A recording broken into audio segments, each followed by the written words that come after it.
Hello, it's Phil here in the Digital DJ Tips studio, and today we're looking at something that actually I've had hanging around for a couple of months. I've not really known whether I wanted to review it or not because I don't like scratching my head or not giving good reviews of stuff. But this one really had me puzzled. It's called the SubPac, and it's called the SubPac M2, and it's a bass bin that straps to your back, basically. So it's got a kind of in this bit here. It looks a bit like a camel pack. You know, the water hydration systems that runners use. But in this bit here, there is a subwoofer. And the subwoofer, rather than being audible in the room, just straps tightly to your back and pumps bass into your back.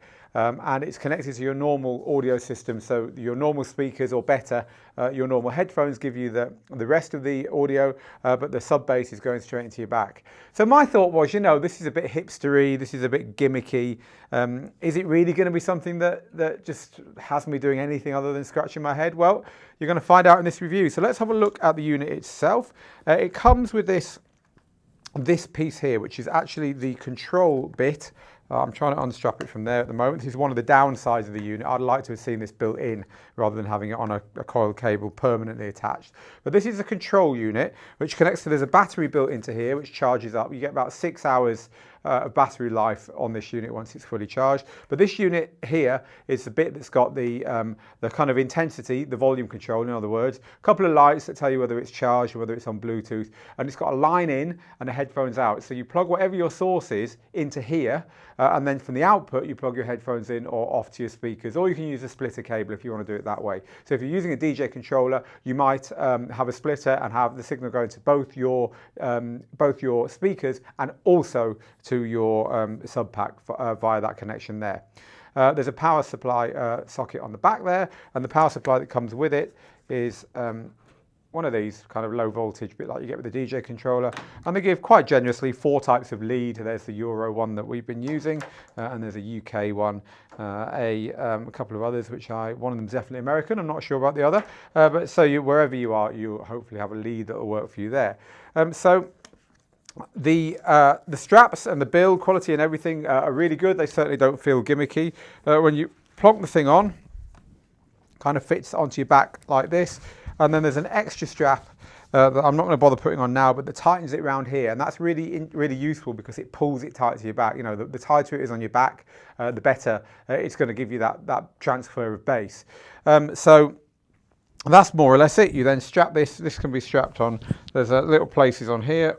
Actually, there is where you're meant to do it, like that. So, you know, it is portable. It's charged, it's got Bluetooth. So I was using it with just an iPad just to test it. And I was using it with both Bluetooth and wiring it in from the iPad into here. But, you know, if you wire the iPad into there and then you've got your headphones, that's only an 1/8 inch socket, by the way. So if your headphones, like these ones, have got a wired 1/4 inch, that's going to be no good. I was testing it with these Pioneer HD7s. You know, you've got that on there like that. You've got another wire there heading off to this, or your smartphone or whatever. You know, it's a little bit cumbersome for wandering around the streets, getting a bit of sneaky bass into your life without anyone else knowing. And I certainly wouldn't want to wear it past airport security for obvious reasons. A big backpack with wires coming out of it. But that said, you know, it is portable. The S2 that came before it, it straps to a chair, so that's not portable at all.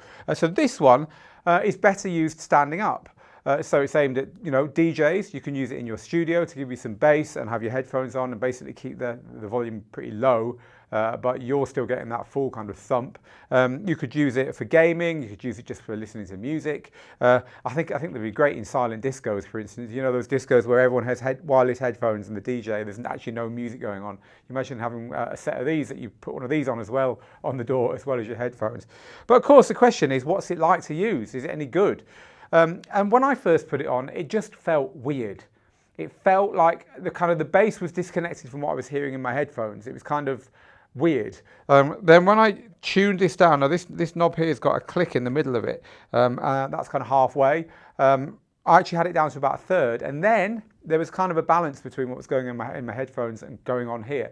And then it was actually pretty cool. And the reason I worked that one out is when I turned it down, just to see what it was like without it on after a song or two, I kind of really missed it. And then I just kind of got it back in just to where it kind of felt good.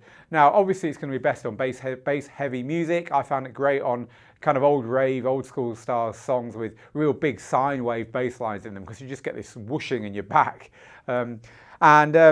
I can see how it can become a useful thing for, in my view, DJs who want to practice at home on relatively low volumes, but you just want to get that club thump.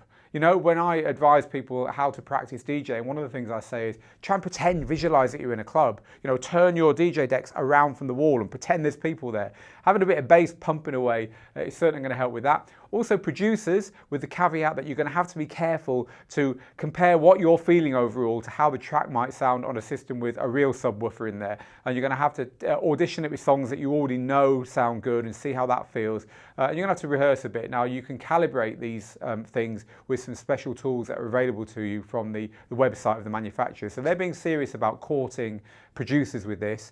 And for the real bass fans, I just think it's quite a good thing to have if you love listening to music, which is quite a change from my initial position on it. You know, it's surprised me quite pleasantly. So it's the SubPac M2. I've written this up into a full review over on digitaldjtips.com, but in conclusion, for just over $300, if you're a bass fan, a DJ or a producer, and this has intrigued you, I'd go check it out. I think you might be pretty pleased with it.